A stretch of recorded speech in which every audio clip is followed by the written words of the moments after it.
I was absent from video blogging for 2 weeks in order to do some research into this particular news story. I believe it is important because it is a maniacal writing on the wall of what is going on in the Western world if we do not take care of what our government does. And this includes all branches of government, and in this case, Franco Albrecht, the name of the soldier currently charged with terrorism accusations, is standing trial.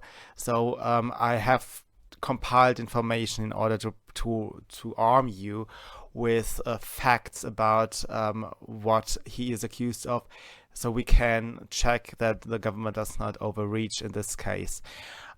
He did commit some crimes, so that has to be taken into account. It's not like he should get away scot-free, right? But I want to, lay down what evidence they actually have, what he is accused of, and so on. This is a long discussion, and I have decided to split it up into a video series. I cannot do it in 5 minutes, apparently.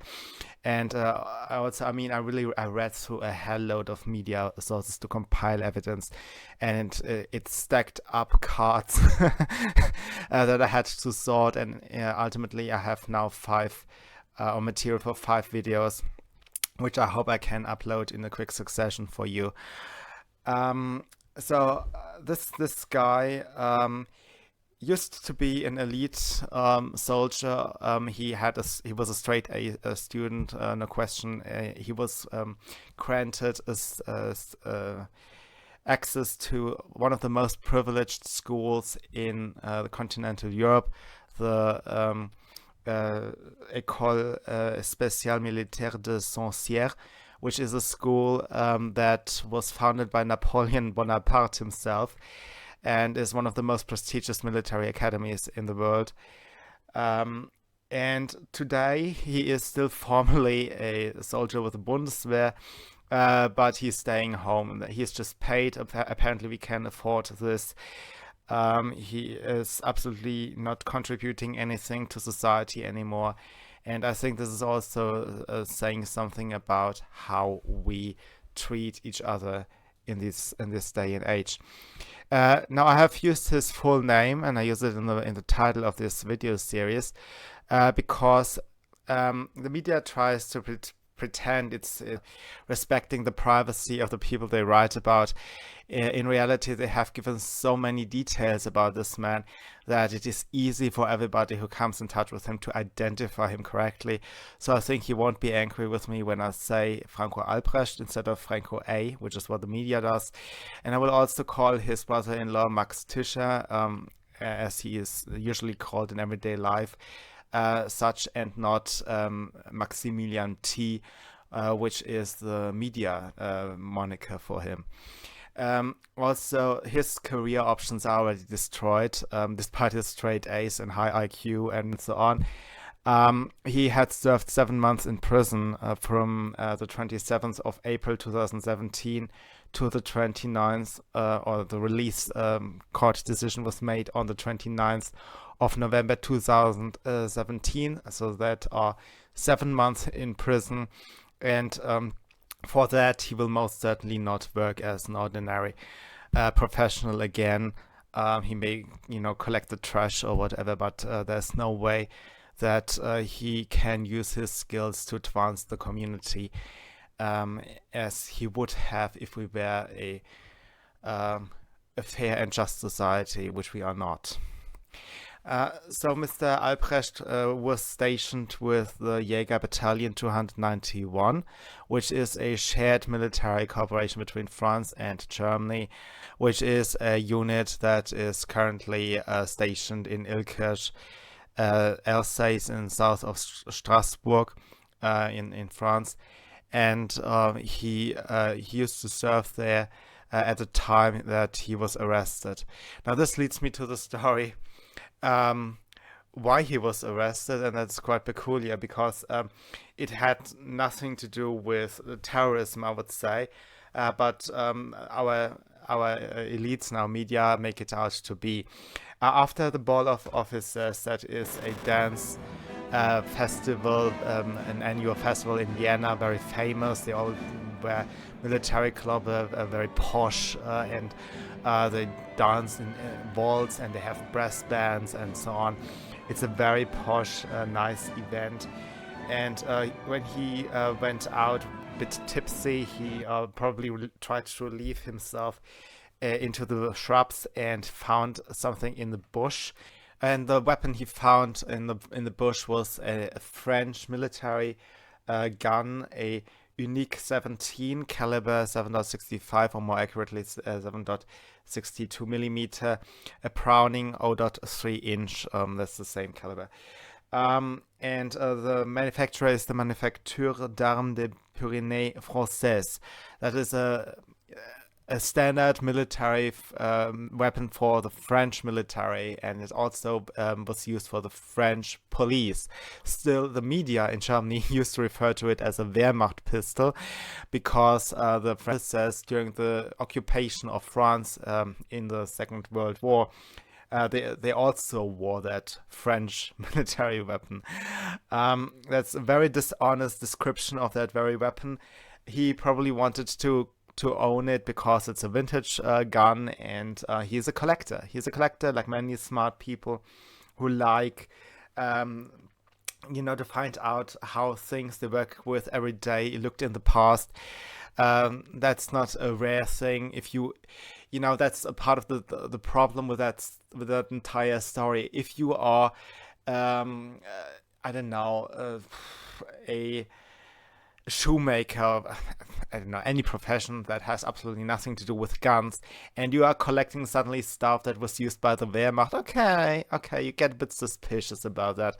But if you are working with weapons and you are interested in vintage stuff, that really should not, it should not trigger anybody if that happens to be then a Wehrmacht gun that somebody wants to own. So he was putting it into his pocket in his inebriation. He forgot about it apparently, and next day, that was the 22nd of January 2017, he walked into the airport and realized he had the gun in his pocket, and he tried to find a place where he can stash it for a short while and return to collect it later. So now sober, he was finding a cubicle where the cleaner stashed his bucket and vacuum cleaner and so on, and left his weapon behind to take the plane.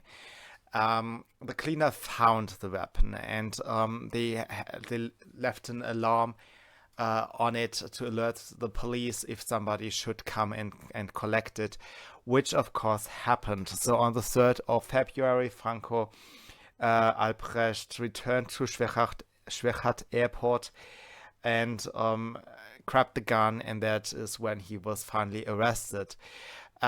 This is where the story started to hit the media, because something really funny happened. He was recognized for his fingerprints. They were already in the database.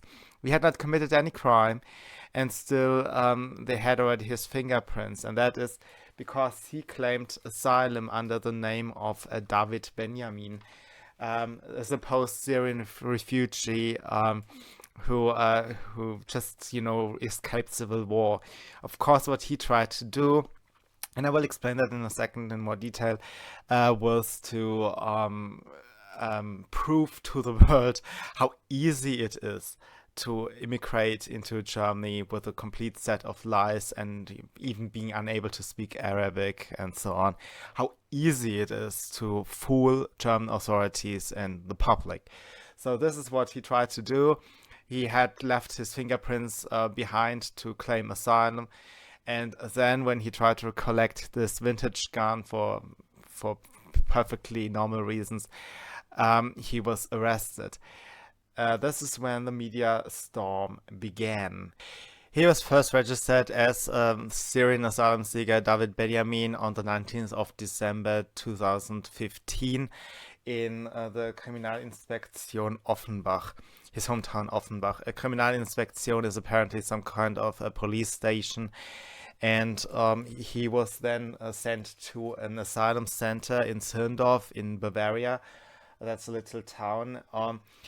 where he gave his full made-up story in detail in French. Um, and he explained it by saying that his family had French roots, and he went to a French school anyway, and was more capable of speaking French than Arabic. Everybody seemed to believe it, and it was not even an unusual thing in Zündorf at the time to use French translators. So he had a good chance actually to use French instead of Arabic to explain his story. That was down to the turmoil of 2015 when the military was actually taking the fingerprints of the asylum applicants. Is probably how he got aware of the entire situation, how much it went out of hands, and he wanted to prove to everybody how easy it actually is. So he presented his story in French, claiming that he went to a French college, which makes it easier for him to lay down the story to everybody in that language. His translator was a Moroccan. That is a country with I think both French and Arabic as official languages. So the translator translated from French into German, but could of course also gone from Arabic to German. She said she did not do so because she did not want to offend an Israeli, as she says. He did not say he was an Israeli, and I find it very interesting that the only Muslim in this entire story, and I've compiled material for 5 videos, okay, in this entire 5-video story, the only random Muslim in it displays more Nazi thought than all of the people who are accused of it. So she thought, okay, the Jews are conspiring and sending an agent to her, and she better does not offend the overlords, and she should not say something suspicious. So he passed that. He passed that because the Muslim was a bit anti-Semitic herself, and went on to explain to the investigators, or to the administrators rather, that he grew up as a son of an orchard farmer in Tal Hassel, a town near Aleppo. Assad tried to recruit him for the army, but that is what he fled from. He did not want to fight for Assad. He also had lost his father to an ISIS raid, who happened to be killed in it. It's all made up, so I just keep that brief. And he passed that. He passed that assessment, and he was granted subsidiary asylum status. That is a term that means everybody has the same right as a real asylum applicant, but I mean, he can stay. He receives welfare, and he did receive a welfare. He received the funds and the same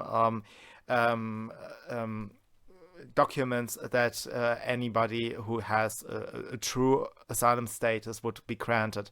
It is just that they notice it is not a clear case. Okay, he's not assigned a real asylum status, but it is something that comes as close to it as possible. It makes no real difference. It's just a legal term. So he was granted a subsidiary asylum status. With that subsidiary protection, or a subsidiary asylum status, he could cash €3,480, which is granted to asylum seekers in general, and an additional €409 on a monthly basis as a social welfare payouts. He was then transferred to the refugee accommodation in Kirchberg, which is also in Bavaria. This is how the story started. So the media then presented this as a bait, saying it's so easy to actually get asylum in Germany. And so conservatives paid attention, and I thought for quite some time this Franco aid simply does not exist. It's a stupid story. It's like they try to bait conservatives into paying attention and then make a huge scaremongering scheme out of it. But now I've figured out that this is a real person who suffers from this constant investigations that continue, and he is now standing court again. He is currently charged under paragraph 89 StGB of the penalty code. The attorney Nadja Niesen claims that the mentioned vintage pistol would be used to topple the state. This is so far-fetched and so ridiculous that I will explain the details of it in the next video. But yes, the accusation is that he did not just try to prove to himself and to his family and to everybody around him that it is very easy to get asylum and that he is also a gun collector. No, the story is that he actually tried to topple the state with a gun that he found in a bush. And with that vintage gun, assassination of some politicians, and mostly low-profile politicians, and some activists and left-wing artists and so on. He would topple the state, and he would make it he would make the public believe that an asylum seeker would have toppled the state. Yes, an asylum seeker would have gained power, thrown out the old elites, and then it didn't even make sense, and that's exactly why I stumbled over this story in the first place, and I thought I have to do some intense research into their accusations, and I will of course lay that out in more detail. The paragraph 89 StGB treats terror accusations. But the word they are using in the media was constantly state-threatening, staatsgefährdend. You see in that word there is the word for state, Staat, and gefährdend means it's a derivation of the word threat. So they actually claimed, yes, he tried to topple the state and somehow make it look like an asylum seeker did it. It makes no sense whatsoever, particularly if he only had 10 accomplices or whatever they came up with. I will have a separate video of his surroundings, what they accused him of, what the network, the Franco Albrecht network, is about. And I hope you will enjoy the series. See you soon. Bye.